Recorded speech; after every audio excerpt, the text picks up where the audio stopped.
हनुमान जी के मंदिर इतने सारे क्यों हैं? राम जी के मंदिर में तो हनुमान जी हैं ही, लेकिन हनुमान जी के मंदिर में राम जी नहीं है।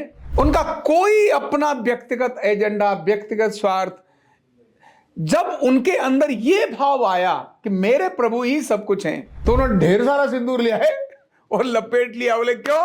इससे कौन प्रसन्न होंगे? मेरे प्रभु श्री राम प्रसन्न होंगे।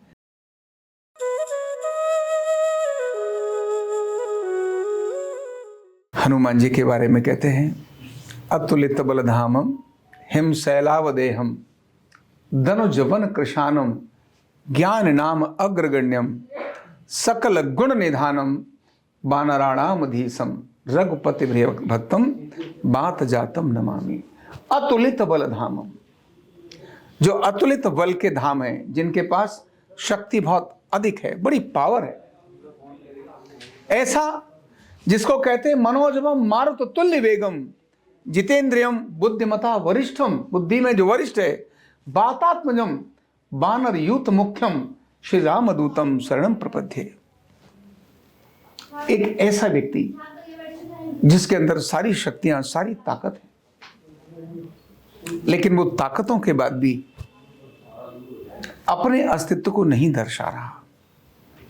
किसके अस्तित्व को दर्शा रहा है? राम के अस्तित्व को दर्शा रहा है। किसी ने मुझे पूछा कि भारत में सबसे अधिक मंदिर किसके हैं?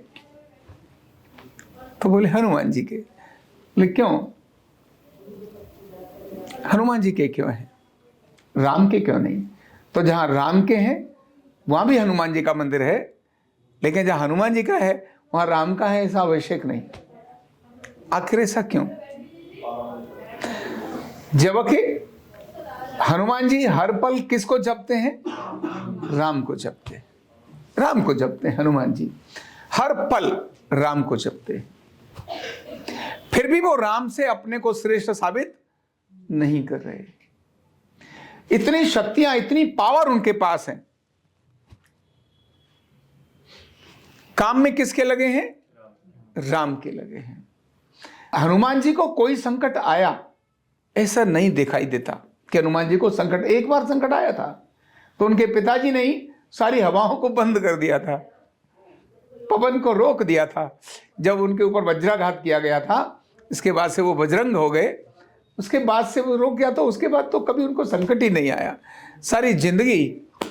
और संकट आया तो उन्होंने खुद ही अपना मार्ग निकाल लिया, वो कहा ही नहीं किसी से। लेकिन राम को संकट आया, राम को संकट आया, तो हनुमान राम के संकट को खत्म करने वाले बने।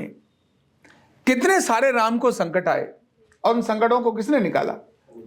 सीता जी की चोरी हो गई, सीता जी का हरण हो गया। अब कौन खोज के लाए? तो कौन खोज कर जा रहा है? और जब पता चल गया कि लंका में है, तो वहां तो जान संकट में डालनी है। फिर भी वहां लंका में अपनी जान को संकट में डालकर कौन पहुंचा? हनुमान पहुंचे, अपनी जान को संकट में डालकर। लेकिन राम को कहा नहीं है, प्रभु कोई 2-3 लोग तो भेज दो मेरे साथ, जरा मैं काम कर रहा हूं, आपका ही तो कर रहा हूं, जरा थोड़ा तो हेल्पिंग हैंड भेजो। नहीं, उन्होंने कहा मैं यही कर लूंगा, can't don't worry. Ram ji को संकट आया जब उनको अहिरावण उठा के ले गया। राम और लक्ष्मण दोनों को अहिरावण उठा के ले गया। अभी तो युद्ध हो रहा था, सीता जी को अपने साथ लेके जाना था, रावण को के साथ युद्ध करना था। अहिरावण इतने बीच में ले गया, अहिरावण ले गया। अब इतने बड़े संकट को किसने मुक्त किया? राम जी को। यानी राम जी को संकट से मुक्त करने वाले। और हमको पता ही है, लक्ष्मण को आघात हुआ और वो मूर्छित हो गए, उनको शक्ति आघात हुआ और लक्ष्मण मूर्छित हो गए। और कंडीशन ये कि शाम को आज मूर्छित हुए हैं, सुबेरे सूर्य होने जैसे ही सूर्य निकलेगा, ब्रह्म मुहूर्त होगा, सूर्य का उदय होगा, लक्ष्मण जी के प्राण चले जाएंगे। ये उस शक्ति को जो वर्ची थी, उसको ये वरदान था कि जिसको भी ये लगे कि अगले दिन का सूर्य वो नहीं देख सकता। कितना बड़ा संकट आ गया। कहां से वैद्य आए, कहां से औषधि आए, बस संकट। क्या करूं? स्ट्रेस, डिप्रेशन में। राम माने सब लोग संकट में ऐसे बैठे, लेकिन एक व्यक्ति डिप्रेशन में नहीं, और वो कौन? हनुमान। कौन निकाल कर आएगा? बोले चिंता ना करो, वैद्य कहां मिलेगा?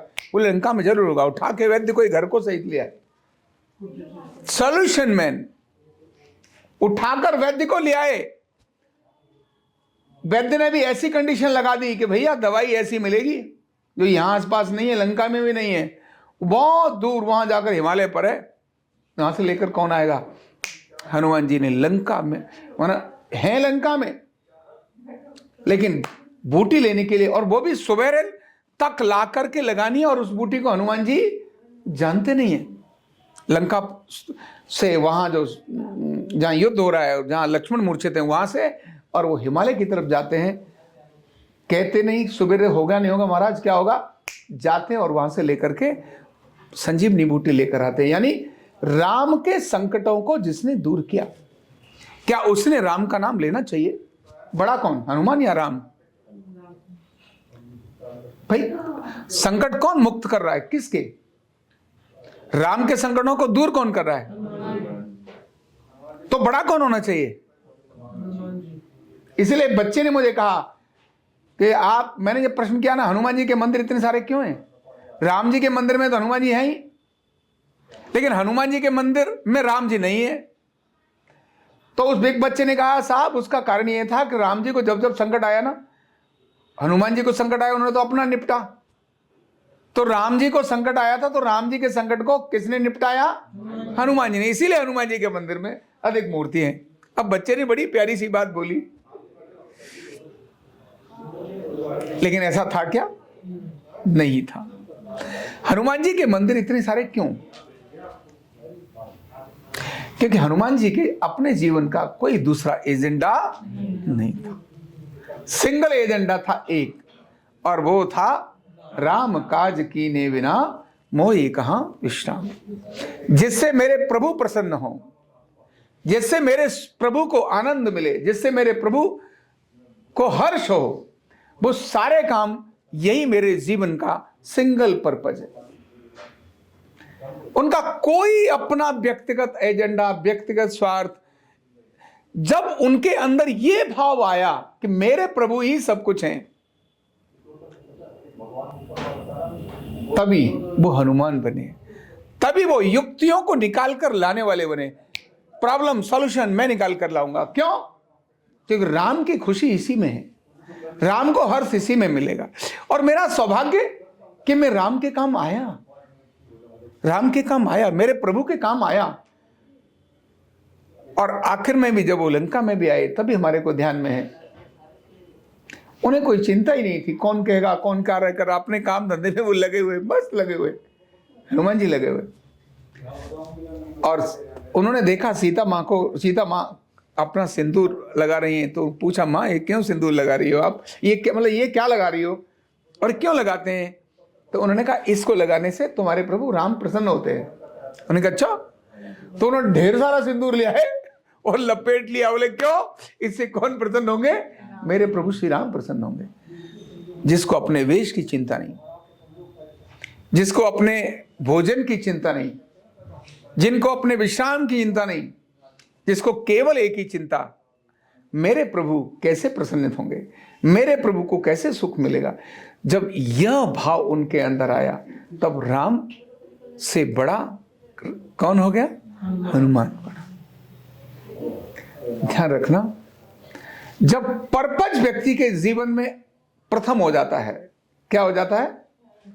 पर्पज, उद्देश्य। हनुमान जी का एक ही उद्देश्य था, तभी कहा राम रसायन तुम्हारे पास आ। तुम्हारे पास क्या है? राम रसायन है। राम का नाम लेकर के सिद्धियां करने वाले लोग बहुत कम हैं, लेकिन हनुमान जी के नाम को लेकर के सिद्धियां करने वाले लोग बहुत अधिक हैं। किसी भी संकट को दूर करना है तो हम भी मंत्र बोलते समय हनुमान जी की दुहाई बोलते हैं। क्या बोलते हैं? हनुमान जी की दुहाई। बजरंगबली महाराज की आन, हम ऐसे बोलते हैं, तुझे बजरंगबली महाराज की आन है। क्यों?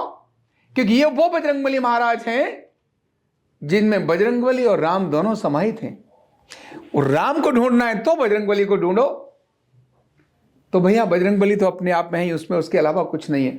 तो जब हम जिंदगी में पर्पज बनाकर पर्पज के लिए काम करना शुरू हो जाते हैं तो समाधान भी अपने आप निकलना शुरू हो जाते हैं। संकट आते निकल जाते हैं, लेकिन उसके लिए सिंगल एजेंडा चाहिए होता है। क्या चाहिए होता है? Single agenda. अपना व्यक्तिगत कुछ नहीं, मैं यानी नथिंग, केवल मेरा एजेंडा, दिस इज फाइन। इसके लिए जो मुझे कुछ करना है वो सब मैं करूंगा।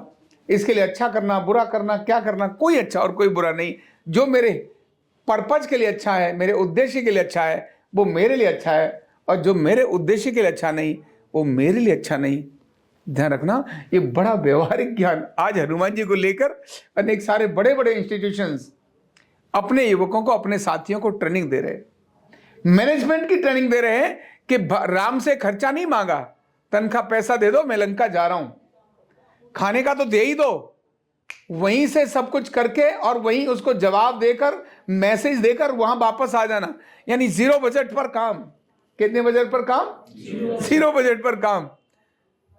क्योंकि अपने पास अलग से कुछ था ही नहीं, जो है उसी में मस्ती है। जब पर्पस मन में आता है तो ऐसे मार्ग अपने आप निकल जाते हैं, और ऐसे निकल जाते हैं तो व्यक्ति कब लोगों की निगाहों में, राम की निगाहों में नहीं, राम दरबार में हनुमान जी को वहां नहीं बिठाया। राम दरबार में हनुमान जी कहां पर हैं? कहां पर हैं? जमीन पर, चरणों में। कहां पर है वो कहते हैं मैं चरणों का दास। और हनुमान जी कहते हैं मैं हनुमान तब तक हूं जब तक मैं राम की भक्ति में हूं। मैं हनुमान कब तक हूं?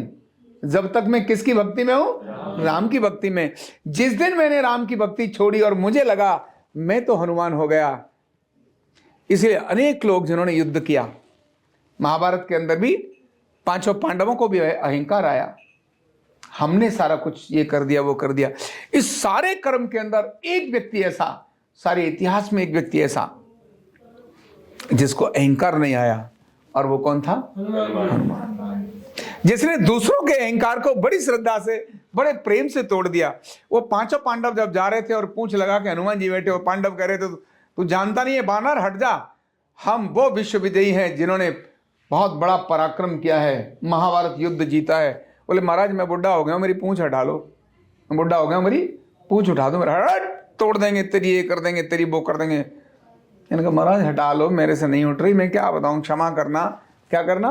क्षमा करना, मैं बुढ़ा हो गया हूं, तो हिलती नहीं, बहुत ज्यादा बड़ी पूंछ हो गई है, रास्ते से हटा लो। विनय, विनय, विनम्रता।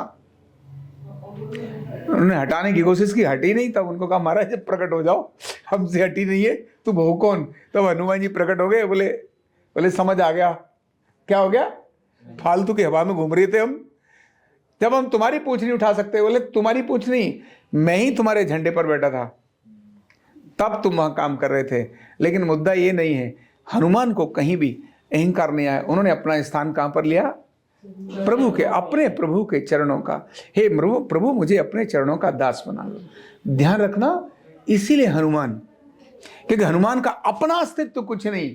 जो हनुमान को जपेगा वो राम को अपने आप ही जप ही लेगा, क्योंकि बिना राम के हनुमान है ही नहीं। जब ऐसी भावना अपने अंदर रखते हैं, मिशन को लेकर रखते हैं, कर्म को लेकर रखते हैं, वचन को लेकर रखते हैं, व्यवहार को लेकर रखते हैं, तो हमें भी वो सारी पावर्स ऑटोमेटिकली मिलने लगती है जो किसके पास थी? हनुमान जी के पास थी। Thank you so much. Neurotherapy का कंप्लीट कोर्स सीखने के लिए जुड़िए हमारे ऑनलाइन ट्रेनिंग प्रोग्राम से और जानिए करीब 100 बीमारियों का इलाज बिना दवा और बिना मशीन के। इस न्यूरोथेरेपी ऑनलाइन ट्रेनिंग प्रोग्राम से आप घर बैठे बन सकते हैं गवर्नमेंट सर्टिफाइड न्यूरोथेरेपिस्ट। रजिस्ट्रेशन के लिए नीचे दिए गए नंबर पर अभी कॉल करें। और हाँ, हमारे वीडियो को लाइक करना, शेयर करना और चैनल को सब्सक्राइब करना बिल्कुल भी ना भूलें। धन्यवाद।